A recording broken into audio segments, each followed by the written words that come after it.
चराचरं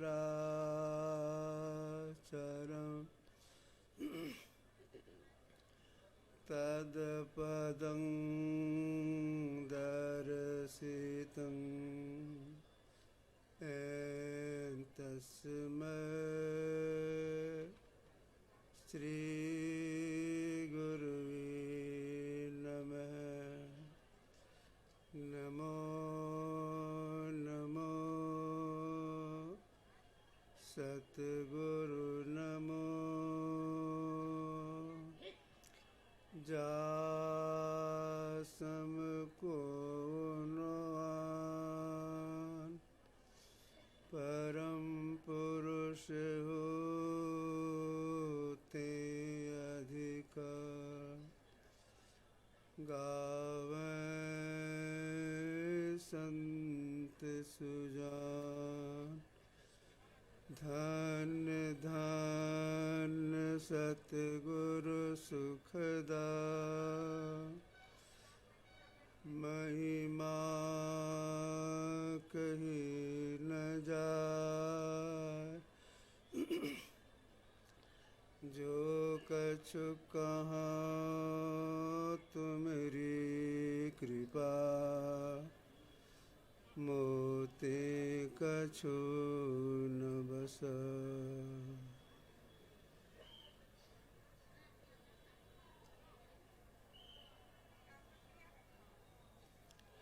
मुद मंगलमय साधु समाज महासभा की सभी सदस्यगण विद्वत गण धर्म प्रेमी सज्जनों माताओं एवं बहनों, गुरु वंदना में सबकी वंदना समाहित है। जैसे वृक्ष की जड़ में पानी देने से पत्तों पत्तों में पहुंच जाता है, ठीक ऐसे गुरु की वंदना में जितने भी देव देवियाँ हैं, अवतारी महापुरुष हैं, सबकी वंदना हो जाती है। लेकिन इस बात को बहुत कम लोग जानते हैं, इसलिए अलग अलग वंदना करते हैं। हम लोग इस भगवान कृष्ण की लीला भूमि में आए हैं सत्संग करने के लिए। क्यों आए हैं? तो भगवान की लीला की बातों को जानेंगे, समझेंगे, आध्यात्मिकता की जानकारी होगी, परम कल्याण होगा, इस ख्याल से आए हैं। तो देखिए भगवान कृष्ण ने बचपन से ही लीला दिखाना प्रारंभ कर दिए थे। जिस समय एक ठुमुक ठुमुक कर चलते थे भगवान कृष्ण ने, एक दिन क्या किए भगवान कृष्ण ने, हाथ में मिट्टी लिए, मुंह में लेके खाने लग गए, मिट्टी खाने लग गए। संजोग से माँ यशोदा देख लेती है, हाथ में एक छड़ी लेती है, एक हाथ भगवान कृष्ण को ऐसे कान को पकड़ती है। अरे तुम सुअर है, मिट्टी खाता है, खोलो मुंह। जैसे ही भगवान कृष्ण मुंह खोलती हैं तो यशोदा माँ क्या देखती है? सारा ब्रह्मांड भगवान कृष्ण के मुंह में के अंदर है, सारा ब्रह्मांड। ऐसे भगवान कृष्ण लीलाधारी थे।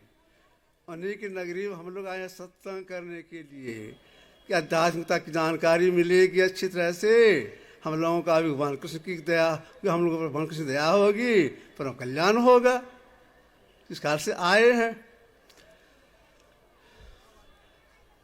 भगवान कृष्ण और कुछ बड़े हो गए,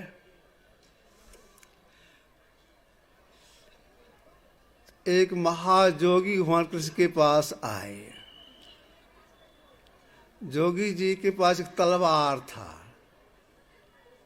जोगी जी ने कहा भगवान कृष्ण से, मैं ऐसी साधना की हूं,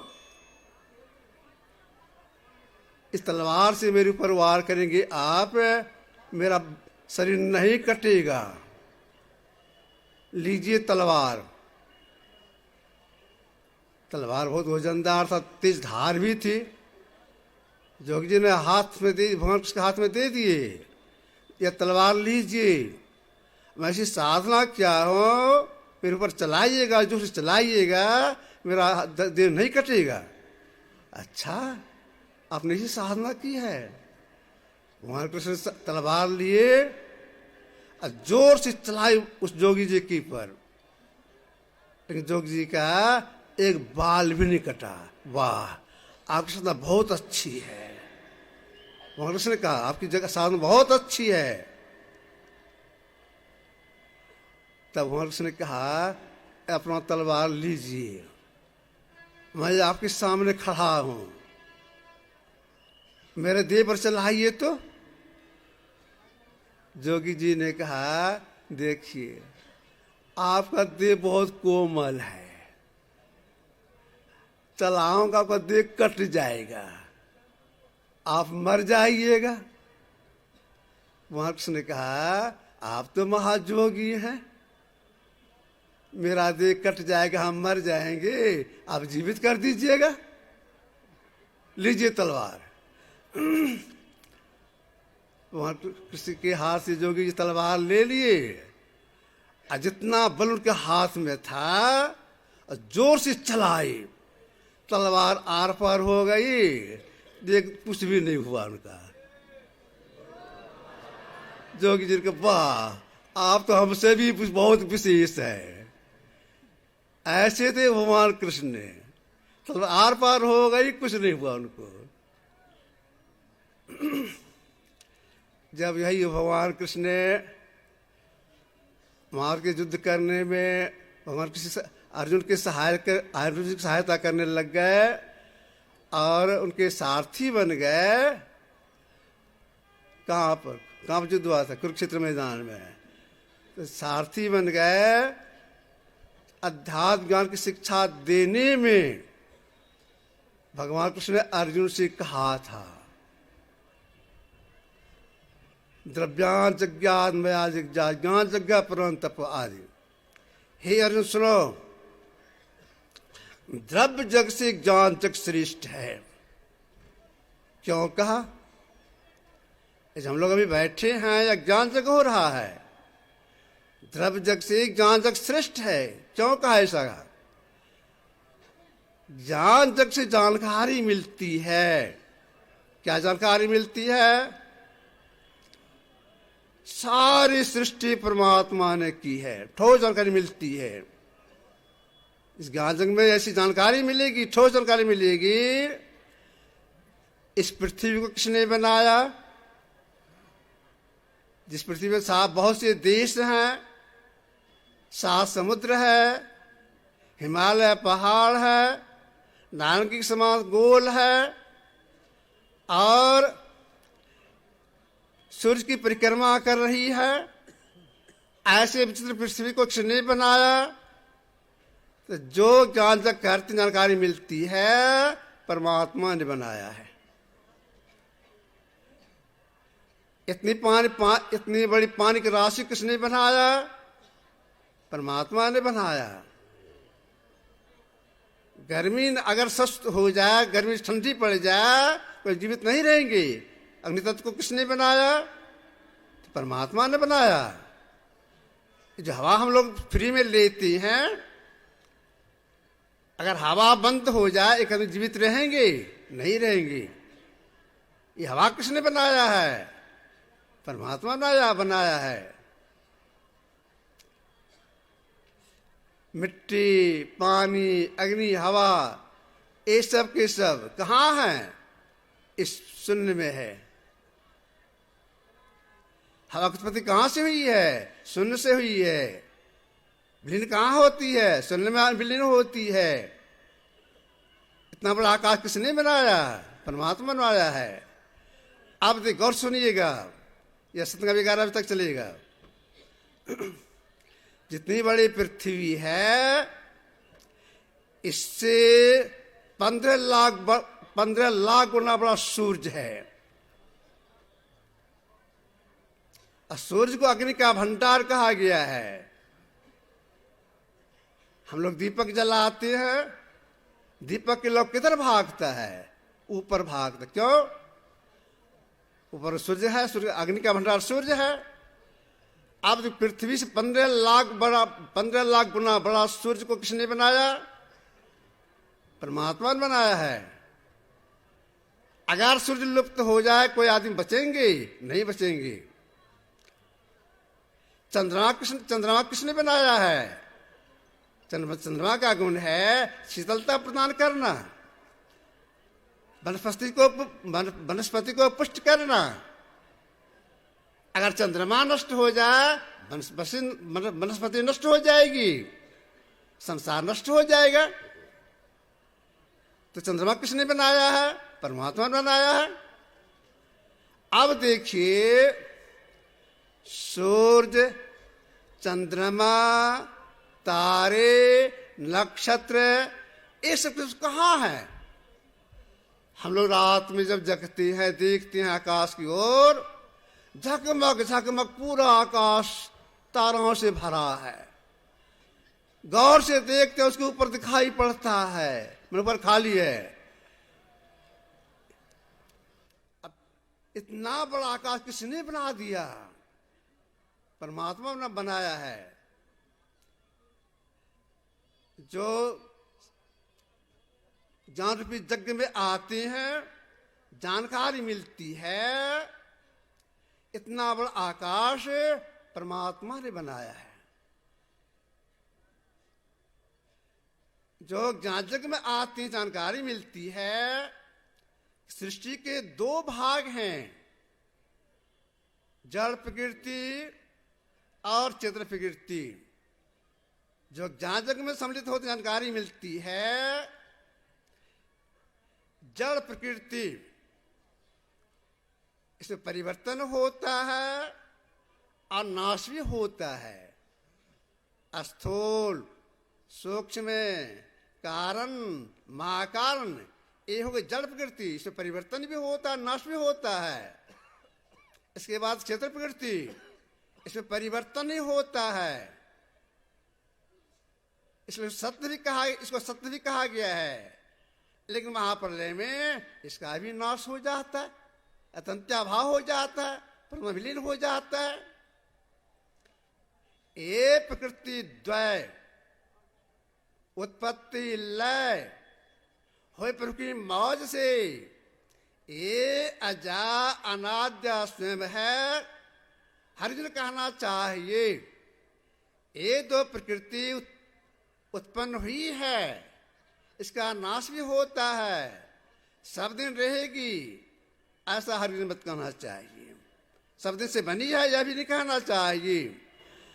जिसकी मौज से दोनों सृष्टि बनी है, जिसकी मौज से, जिनकी शक्ति से 2 लय हो जाती है, वही है परमात्मा। परमात्मा सबके आधार हैं। आपसे कोई पूछे, भाई एक बात बताइए, आप तो बहुत सत्संग करती हैं, इस पृथ्वी का आधार क्या है? इस पृथ्वी पर बहुत से देश बसे हैं, हम लोग रहते हैं, इस पृथ्वी का आधार क्या है? अगर आप कुछ पुराण पढ़े हैं तो कहा देंगे, पृथ्वी का आधार शेष नाग बताया गया है। और शास्त्रों को पढ़ेंगे, जानकारी मिलेगी। नहीं, पृथ्वी का आधार सूर्य है। यह सूर्य जो उगा हुआ है, पृथ्वी का आधार सूर्य है। सूर्य का आधार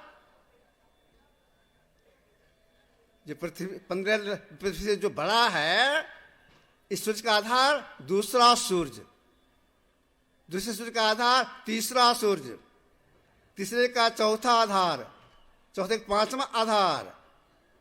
बहुत से ब्रह्मांड हैं, बहुत से सूर्य चंद्रमा हैं। इस सब के सब, ये सब किधर पर आधारित है? किस पर आधारित है? परमात्मा, परमात्मा पर है।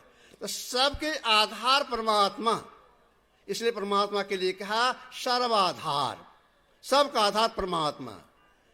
जो सबका आधार परमात्मा है, अगर उनको कोई साक्षात्कार करना चाहती हैं, उनमें मिलकर एक में एक होना चाहती हैं, जीव का परम कल्याण हो जाता है, तो उन्हें क्या करना होगा? कुछ तो करना होगा। तो क्या करना होगा? तो अभी हम लोगों ने वेद के मंत्र में सुना, हे मनुष्यों, जिन्होंने सारी सृष्टि की अगर उनको आप देखना, उन्हें मिलना चाहती हैं, तो सबसे पहले आपको बुद्धि जो करना होगा, मतलब सबसे पहले आपको आध्यात्मिक जानकारी के लिए सत्संग करना होगा। क्यों कहा सत्संग करने के लिए? इसलिए कि सत्संग करने से सार का सही से बोध होता है, एक बात। दूसरी बात यह है कि सत्संग करने से संसारासक्ति भी छूटती है। अगर ठीक से जानकारी सत्संग करेंगे, ज्ञान चक करेंगे, तो भीतर में अपने आप हो जाएगा, संसार में अकेले आए हैं, कुछ भी साथ में नहीं लाई थी। जब शरीर छूट जाएगा, कुछ भी साथ में नहीं जाएगा। परिवार में 10 सदस्य हैं, उसके पहले हम चले जाएं, अब मेरे पहले ये लोग चले जाएं। प्रिय से प्रिय वस्तु है, सबस छूटेगा, कुछ भी साथ में नहीं जाएगा। ये जो जानकारी है, सब नहीं रहेगी, साथ में नहीं जाएगा। यह जानकारी कहाँ मिलेगी? इसी सत्संग में। तो देखिए, शरीर का बंधन लोग रस्सी से करते हैं, लोहे की कड़ी से करते हैं, यह शरीर का बंधन है। हम लोग शरीर में रहने वाले जीव हैं, जिसका अच्छे बंधन क्या है? इसी चलते जीव को नीचे जो जाना पड़ता है, दुखों को भोगना पड़ता है। आप लोगों ने सुना होगा भगवान कपिल का नाम। भगवान कपिल 24 अवतार से एक अवतार थे। इनकी मां का नाम था देवहूति। अब देखिए, भगवान कपिल अपनी मां देवहूति को अध्यात्म ज्ञान के देने के सिलसिले में, उपदेश देने के सिलसिले में कहे थे। तो क्या बोले थे भगवान कपिल? प्रसंगम जरंग पासमात्मने कवियो विदु सौ एव संस्कृतो मोक्ष द्वारम पावृतम। भागवत पुराण। हे माता, विवेकी जन का कहना है कि सांग आसक्ति जीव का अछेद बंधन है। अगर यही संग आसक्ति संत महापुरुष प्रति हो जाए, उसका मोक्ष द्वार खुल जाए। तो सांग और आसक्ति जीव का अछेद बंधन है। यही आसक्ति अगर संत महापुरुष प्रति हो जाए, सत्य के प्रति हो जाए, उसका मोक्ष द्वार खुल जाएगा। अगर कोई भगवान विष्णु से मिलना चाहती थी, 2 द्वारपाल से भेंट करनी पड़ती थी उनको। भगवान विष्णु के 2 द्वार पर कौन? जय और विजय। एक बार की घटना है। 4 ऋषि, सनक, सनत कुमार, 4 ऋषि ब्रह्मा के मानस पुत्र, गए भगवान उसके दर्शनार्थ। गेट पर जय विजय तैयार।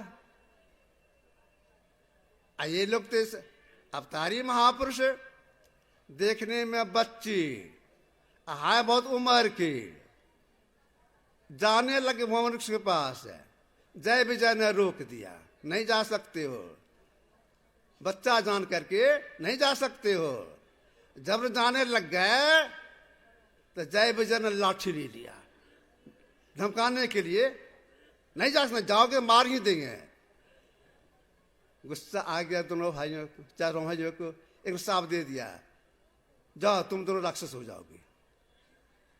उधर आप नहीं जाऊंगा, राक्षस हो जाएगा। ये दोनों अगले जन्म में राक्षस हुई थी, उसमें से एक जन्म में रावण हुआ था, एक राक्षस और हुआ था।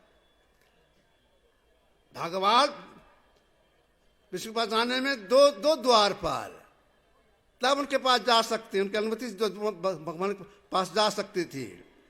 मोक्ष में जाना है, परमात्मा में लेना है, एक में एक होना है, तो ऋषि कहना है 4 द्वारपाल। इसके लिए 4 द्वारपाल है। मोहप्रसाद एक मंत्र आया है, मोक्ष द्वारे द्वारपाला चत्वार परिकीर्तिता शमो विचार साधु संग में। मोक्ष द्वार 4 द्वारपाल हैं, शम, विचार, संतोष और साधु का संग। जो साधु संग करेंगे उनके अंदर में शांत स्मृति जागृति होगी, और जो संतोषी होती हैं एक न एक दिन मातबर हो जाती हैं। उनका विचार अच्छा होने लगता है, मनोनिग्रह होता है, परमात्मा का साक्षात्कार होता है। आधार क्या बना?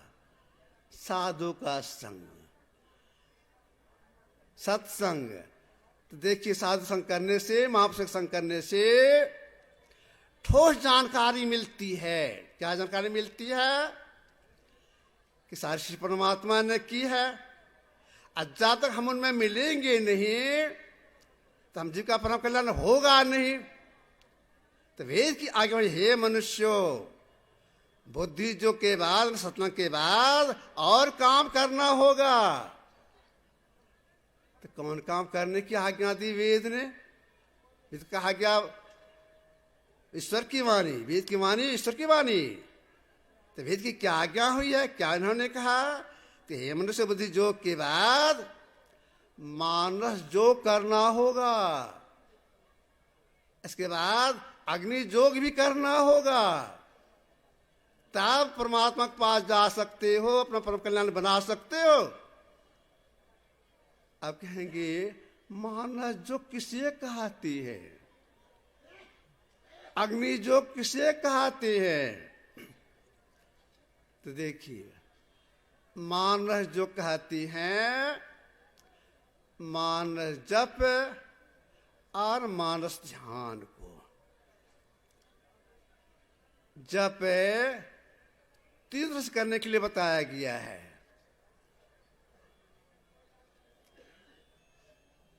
बोल बोल करके, धीमे स्वर से और मन ही मन। जो मन में जपने करने की प्रक्रिया है, इसी को महापुरुषों ने कहा मानस जप। ये हो गया मानस जप। अब मानस जप के बाद जिनका ध्यान के लिए बताया जाता है वो होते हैं इष्ट, तो उनका ध्यान करना है मानस ध्यान। ये हो गए स्थूल उपासना। तो वेद की आज्ञा हुई है, हे मनुष्यो, अगर आप परम कल्याण चाहती हैं तो स्थूल उपासना में मानस जप कीजिएगा, मानस ध्यान कीजिएगा, कैसे उस कला को सीख लीजिएगा, समय लगा कीजिएगा, तब शक्ति आ जाएगी अग्नि योग करने की। अब अग्नि योग किसे कहते हैं पहले जानना पड़ेगा। कैसे करेंगे अभी जानकारी लेनी पड़ेगी, कितना समय लगा करना पड़ेगा, किस लगन से लगन के साथ करना पड़ेगा, विधि निषेध इसमें क्या है, किस मुंह से बैठ के करना होगा, कैसे बैठना होगा, कितनी देर बैठना होगा, आज जानकारी सी बुद्धि योग से होता है, सत्संग करने से होता है। आप लोग सवेरे से बैठे हैं, मनोक्ता आ गया होगा, बोलते सोचते हैं कितना बक बक करेगा, 11 बज रहे हैं, यही आपकी सेवा में थोड़ा सा रखा, फिर मौका लगेगा अपराह्न काल में, कल के सत्संग में सुनेंगे। अब यहाँ 3 दिन का सत्संग होगा। मैं गुरु से प्रार्थना करता हूँ आप लोगों का मनोक्ता आवे नहीं, जब तक सत्संग होता है उक्ता आवे नहीं, शांति दुख को सह करके भी सत्संग करके जाके बहुत खर्च करके आए हैं। श्री सद्गुरु महाराज की जय।